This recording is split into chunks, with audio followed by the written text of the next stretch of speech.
Welcome back to Junkyard Explorers. Today we are working on the 97 F150. The exhaust manifold gasket blew, scared me to death, and I cried for like an hour because I thought I blew the truck up. But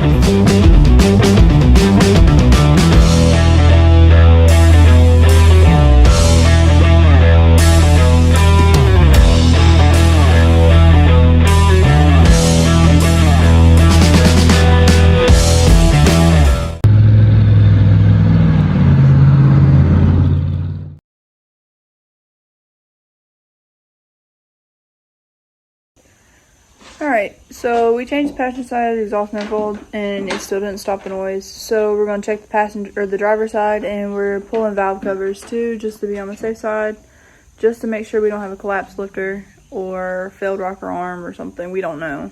So that's what we're doing now, in the process of doing two different jobs at the same time. So let's get back into it.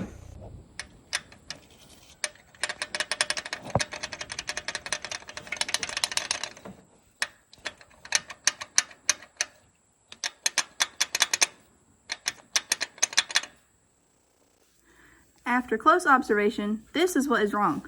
The push rod said yeet and went into the rocker arm, broke through, broke. So this was stuck in the valve, on the valve spring.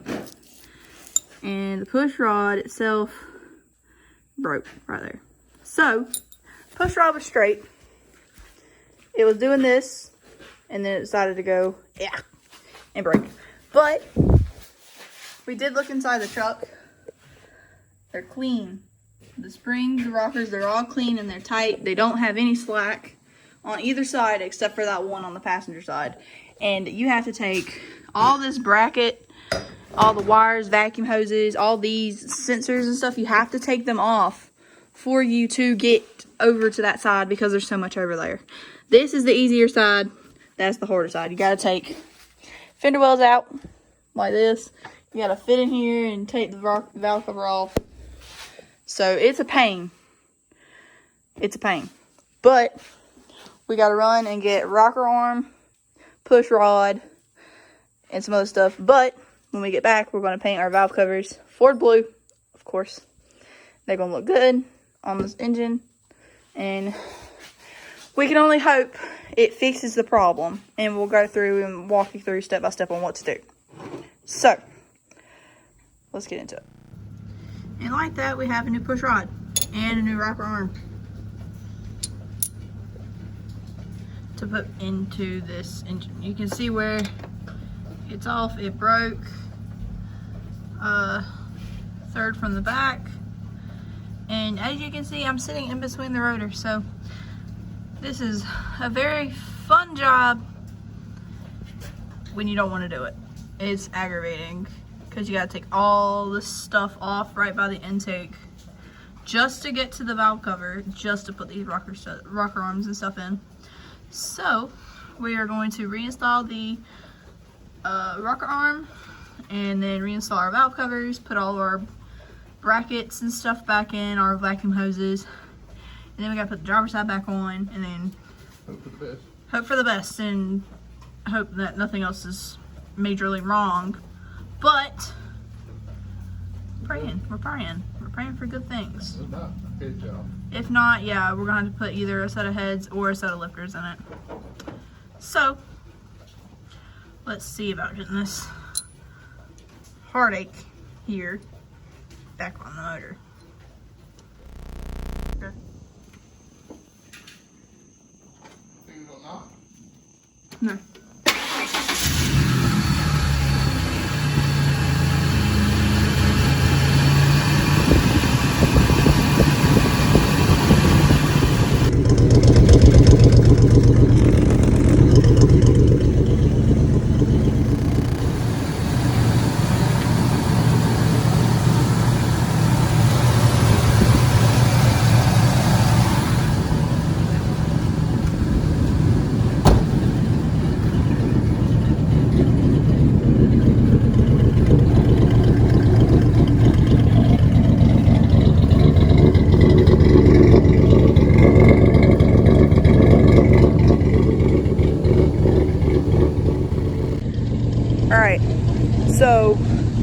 you listen to it, the little tappy tap is gone. So that means we fixed it. So to do this, it takes a lot, but if you don't know anything about a Ford, you surely will when you get done with this job.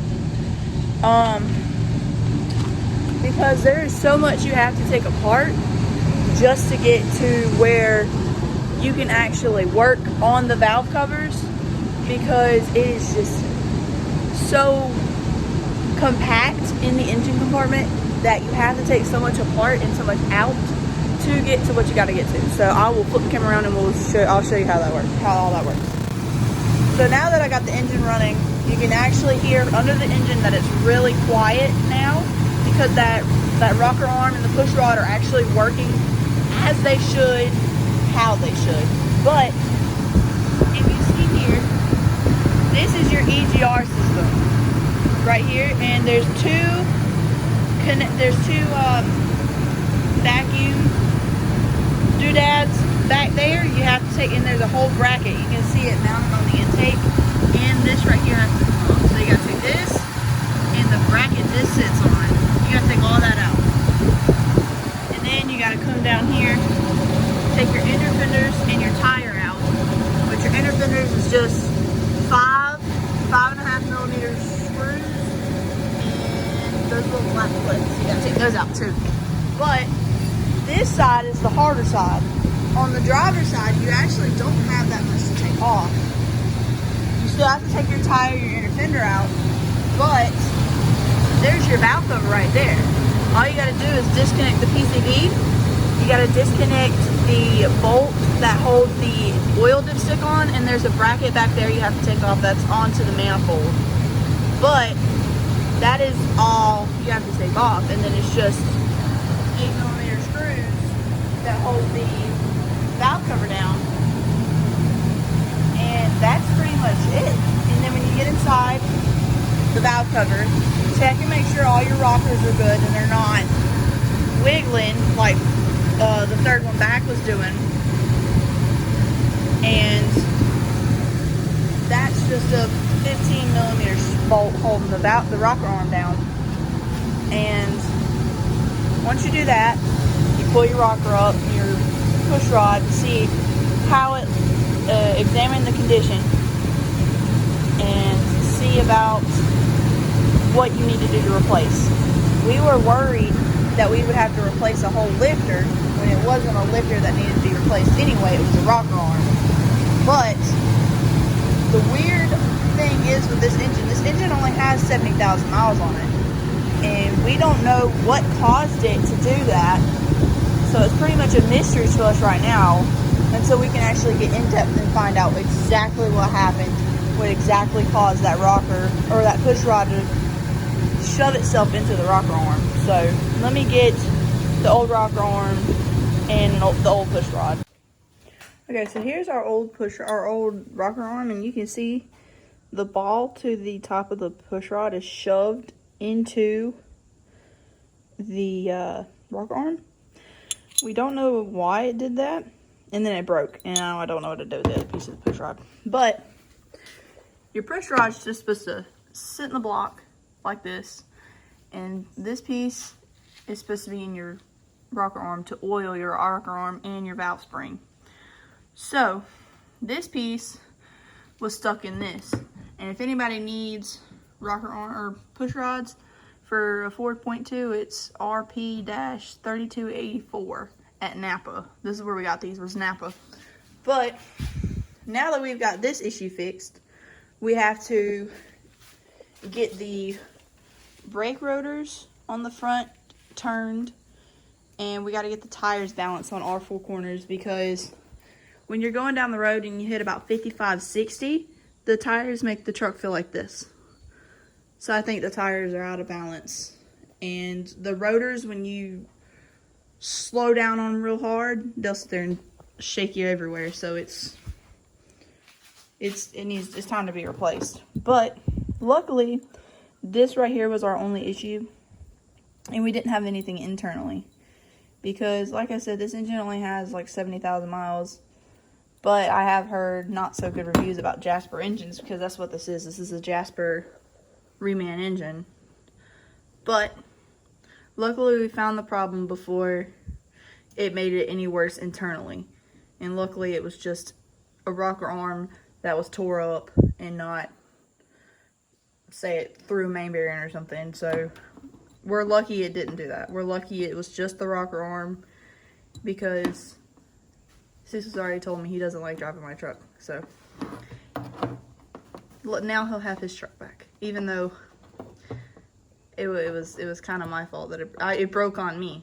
So, but funny story, I hit a Buzzard in the truck, and after I hit the Buzzard, it started acting up.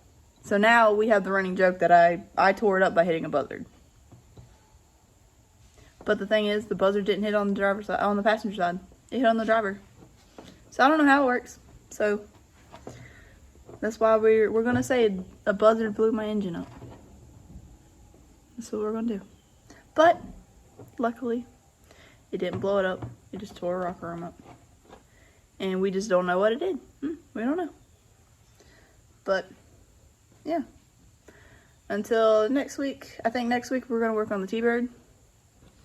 It's just sitting over there looking sad, because we're going to be replacing a fuel pressure sensor, something under the hood, before we decide to either change the fuel pump or convert it like I want it to. So we're going to do that before I dive into a fuel pump or converting it from fuel injection to carburation. So I've been wanting to drive it, because I haven't drove the car in over 3 or 4 months now. It's probably been longer than that. It's been parked for a while. But we're going to hop back on that T-Bird. That T-Bird is going to be on Hot Bar Power Tour this year. I'm going to have it on there. We're going to get it fixed the best we can, make it look presentable. There's some dents we got to get out, because it decided to lock itself while it was running the best with the windows up. So yeah, but story for another day, for another video, for another Thunderbird video. So until next week, you guys, we will see you guys in the next one.